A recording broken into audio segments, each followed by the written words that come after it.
الشيطان الرجيم بسم الله الرحمن الرحيم ولا يحزنك الذين يسارعون في الكفر إنهم لن يضروا الله شيئا يريد الله ألا يجعل لهم حظا في الآخرة ولهم عذاب عظيم إن الذين اشتروا الكفر بالإيمان لن يضروا الله شيئا ولهم عذاب أليم ولا يحسبن الذين كفروا أنما نملي لهم خير لأنفسهم إنما نملي لهم ليزدادوا إثما ولهم عذاب مهين صدق الله مولانا العظيم अल्लाह तबारक व ताला मतिन आयतुनि सगोरनि में फरमायो हो त शैतान पंहिंजे हवारिन खे ड्रेजारींदो आहे ऐं मुस्लमाननि ते मोमिननि ते उन्हनि जो वस न हलंदो आहे बशर्ते कि उहे ईमान ते क़ाइम रहनि।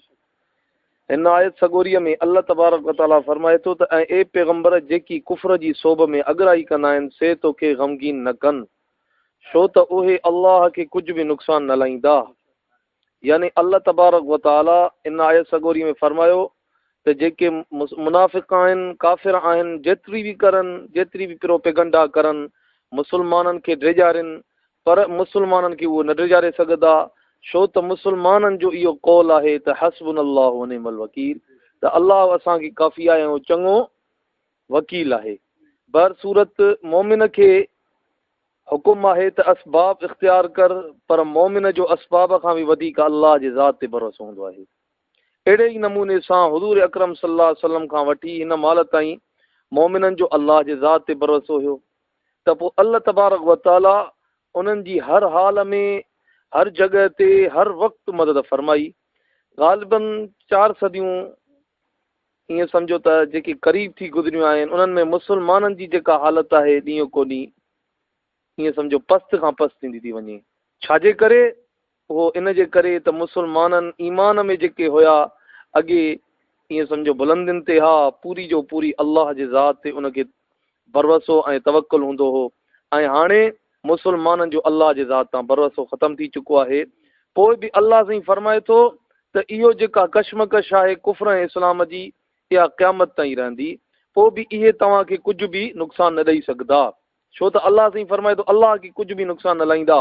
अल्लाह खे कुझु बि नुक़सान न लाइण मां मुराद मुफ़स्सिरीन हज़रात लिखी आहे त अल्लाह जे दीन खे कुझु बि न करे सघंदा छो त क़ुर में केतिरियूं आयतूं आहिनि जिन में अल्लाह तबारक व ताला जे तरफ़ निस्बत कई वई आहे। जीअं वला यंसुरन्नल्लाहु मन यंसुरु जेको अल्लाह जी मदद कंदो अल्लाह हुनजी मदद कंदो। इन मां इहे न मुराद न आहे त अल्लाह तबारक व ताला जी मदद कंदो हालांकि अल्लाह बेपरवाह ऐं बेनियाज़ आहे पर इन जाइ ते मुराद आहे जेको अल्लाह जे दीन जी मदद कंदो त अल्लाह बि हुनजी ज़रूरु मदद कंदो। हिन जॻह ते बि अल्लाह तबारक व ताला जो लफ़्ज़ अल्लाह साईं फरमायो आहे पर उन मां मुराद आहे अल्लाह जे दीन खे इहे कॾहिं बि नुक़सान न पहुचाए सघंदा ऐं अल्लाह साईं फरमाए थो त अल्लाह घुरंदो आहे त उन्हनि खे आख़िरत में कुझु भरो न ॾे।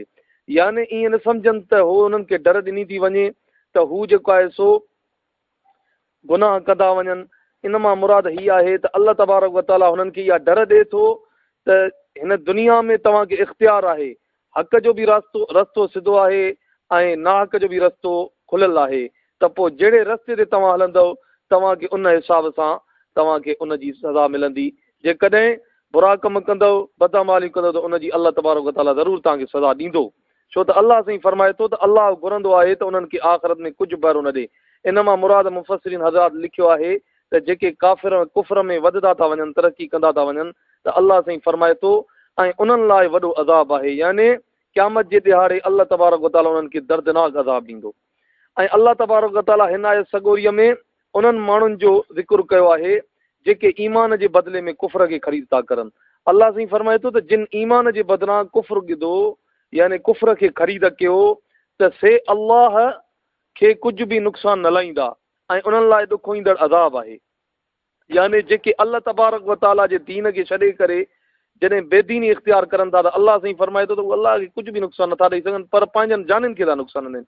इन मां मुराद हीअ आहे त जॾहिं मुनाफ़िक़नि ॾिठो त मुसलमाननि खे थोरी तकलीफ़ पहुती आहे त पोइ हू काफ़िरनि सां डील करणु लॻा त जीअं असां अमन में रहूं ऐं असां महफ़ूज़ रहूं। अल्लाह साईं फरमाए थो उन्हनि मुनाफ़िक़नि लाइ त उन्हनि लाइ ॾुख ईंदड़ अज़ाब आहे।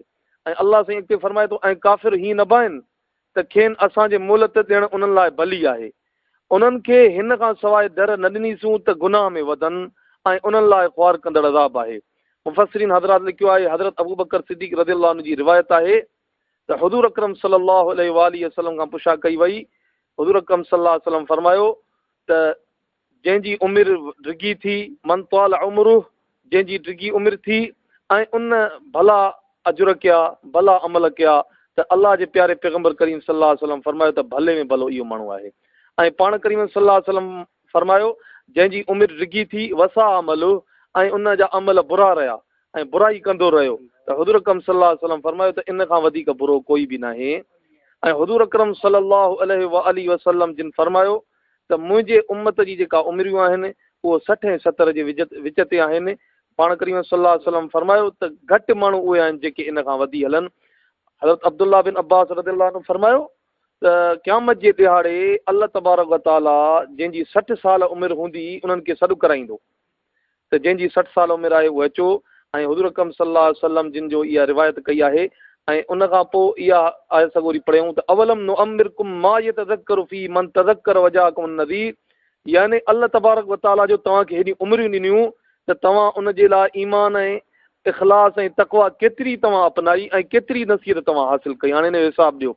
ऐं मुफ़स्सिरीन हज़रात इहो बि लिखियो आहे त इन जे करे त 60 साल त इहा ईअं सम्झो त उमिरि इहा आहे जो अल्लाह तबारक व तआला हुननि खे इहा डर ॾिनी त तव्हां नेक अमाल कयो, अल्लाह तबारक व तआला जा सचा बाना थियो, मुख़लिस बाना थियो।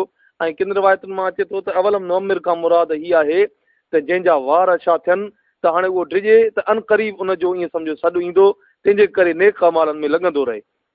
बर सूरत अल्लाह तबारक व तआला जेके उमिरियूं ॾिए थो त इन में इंसानु जेतिरो थी सघे हुस्न अमाल करे, छो त हुज़ूर अकरम सल्लल्लाहु अलैहि वसल्लम फरमायो त जंहिंजी डिघी उमिरि थी ऐं सुठा अमल कयईं इहो बहितरीनु माण्हू आहे।